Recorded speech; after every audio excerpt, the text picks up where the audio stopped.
We're here in Greensboro, North Carolina, where HondaJets are made, and I'm here to fly the HondaJet Elite. We're going to show you what makes the HondaJet Elite different from the original HondaJet, and also some of the features that set the HondaJet apart in the light jet market.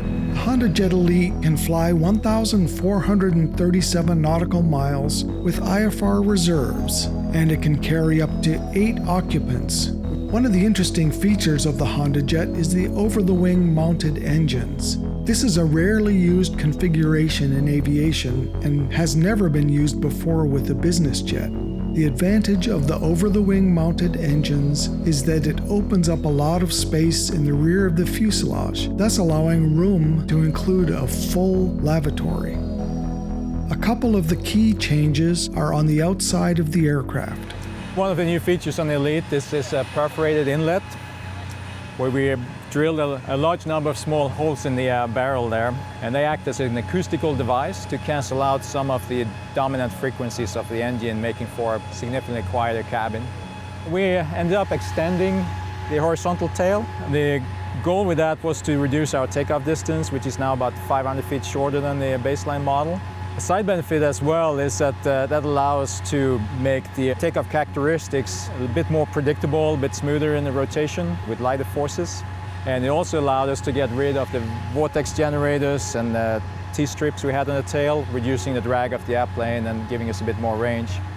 The changes on the external airframe are subtle, and inside the flight deck, it's only when you start flying the Elite that you notice the new features. These include faster microprocessors and higher resolution in the Garmin G3000 displays. In the cabin, the Elite offers a new Galley option with a coffee maker, ice bins, and lots of storage space.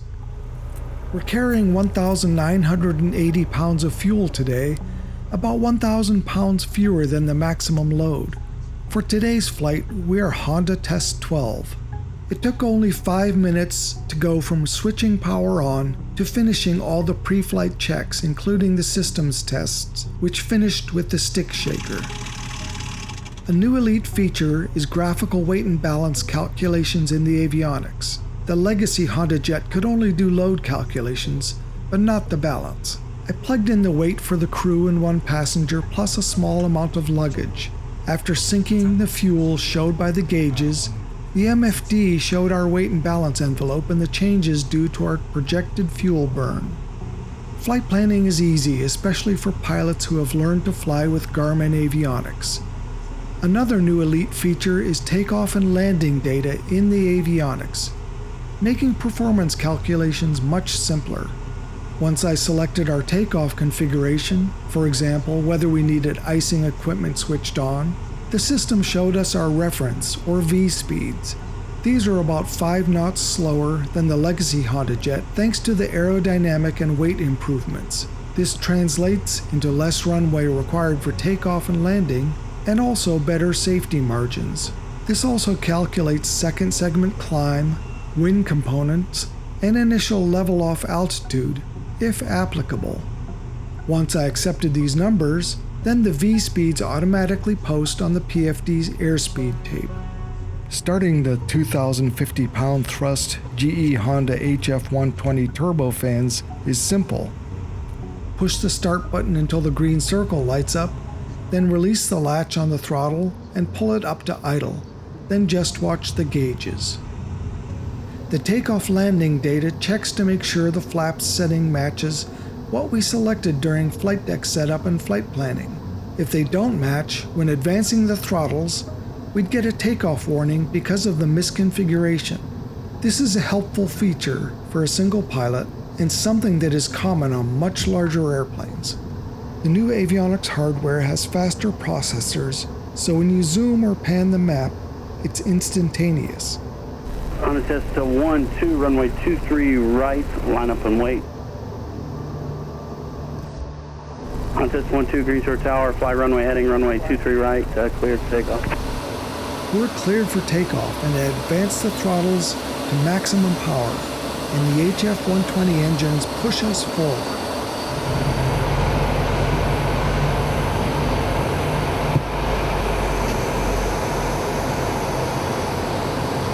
It's subtle, but the nose feels a little lighter on rotation, thanks to the larger horizontal stabilizer, and once in the air, the pitch control feels a little crisper.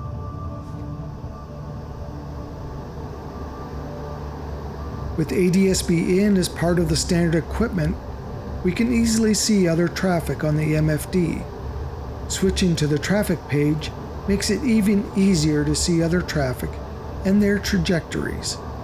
Climbing through 17,000 feet to flight level 230, I finally put the autopilot on. The HondaJet handles so well, I'm reluctant to use the autopilot. NEXRAD data is now animated, so you can get a better idea of how storms are developing. During the climb, we detected some ice accumulation, so the anti-icing for the wings and tail inlets switched on automatically. We're cleared to climb to flight level 310, where we'll do a performance check. Stefan showed me how easy it is to pull up the environmental controls and set flight deck and cabin temperature. After turning off the engine inlet anti-ice, climb rate increased to about 2,000 feet per minute from 1,200. The fuel system synoptic shows the new fuel capacity of the Elite. The center tank is regulated to keep it not quite full, supplied first by the fuselage fuel tank. We're burning just over 500 pounds per hour per engine during the climb. We pulled up the dedicated weather page to see the additional weather information we could have. On the MFD map, there are only certain weather overlays that we can view. Another new feature is the progress page inlay. Stefan says that this is handy when flying outside the US, where there are more mandatory position reporting points. This is a lot like an FMS progress page, and it's something new for Garmin avionics. A new feature for the Electronic Stability and Protection, or ESP, is the pitch ladder on the PFD, which shows you the pitch attitude that would result in stick shaker. This makes it easy to tell when speed is getting too low, and pilots can use this for wind shear avoidance to extract maximum performance while flying right at stick shaker speed. If you slow down too far though, the ESP will nudge the controls to remind the pilot to push forward and speed up. It's ISA plus 7 degrees at flight level 310, and we're cruising at 414 knots at maximum continuous thrust and burning 500 pounds per hour per engine. If we were at the maximum altitude of flight level 430, we'd burn nearly 600 pounds per hour for both engines at high-speed cruise, or 550 pounds per hour for both engines at long-range cruise. The handy cruise speed control adjusts N1 speed to maintain a set airspeed, a convenient feature for a jet without auto throttles. The cruise speed control is helpful in the terminal area, for example, where we could slow to say 170 knots, then set the speed control to hold that. Moving the thrust levers turns the speed control off. I turned off the autopilot and flew some banks to feel the handling at altitude. The controls feel a little heavier at high-speed cruise, which is to be expected. After receiving the ATIS for Greensboro, we preset the altimeter setting so it's ready to switch when we descend below flight level 180. We're cleared to 11,000 feet at Track's intersection, so we set a VNAV to there. When we captured the vertical path, I just had to pull the power back to keep from overspeeding on descent. We calculated the landing speeds. We had already plugged in the arrival to runway 23 right, then we loaded the Sirius XM weather, and it gave us the VREF, landing distance, etc. I set up the visual approach to 23 right. It's just another procedure at the bottom of the list after the regular approaches. We set it up with vectors. It's a 3-degree glide path, but it doesn't consider if there is terrain. The air traffic controller gave us a block from 8,500 to 10,500 feet for some air work.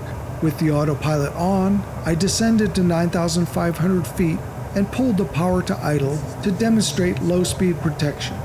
this is like the classic situation where a distracted pilot forgets to add power after leveling off. First, we got visual and aural alerts. Then ESP lowered the nose to avoid stalling. To recover, I advanced power to max continuous thrust. ESP will roll the wings level 2 if we were in a turn. With the power at idle, I can see the stick shaker speed on the speed tape and the angle of attack climbing.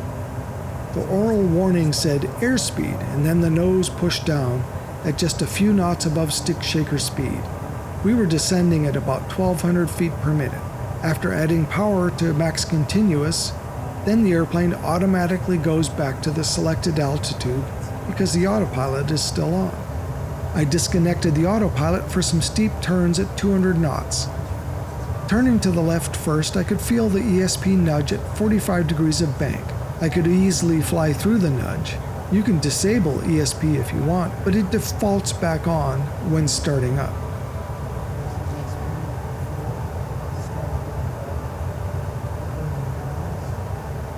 Then I pulled back to feel the stick shaker and the underspeed protection mode. On the PFD, I could see the pitch attitude coincide with the stick shaker feathers. The aural warning called out airspeed, airspeed, and the shaker shook. Then I could feel the ESP nudge.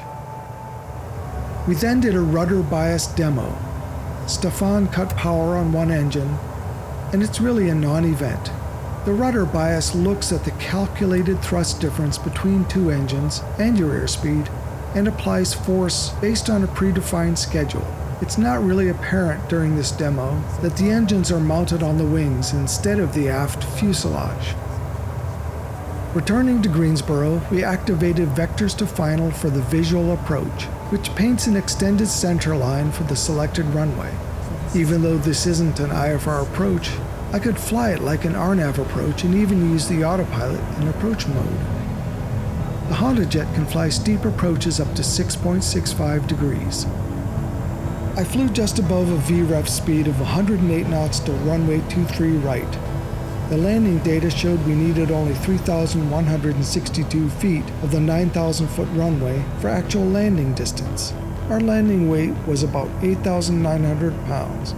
The HondaJet felt comfortable and the controls harmonious at the slow speed. Just a small amount of nose up as we neared the runway was enough to set us up for a smooth touchdown.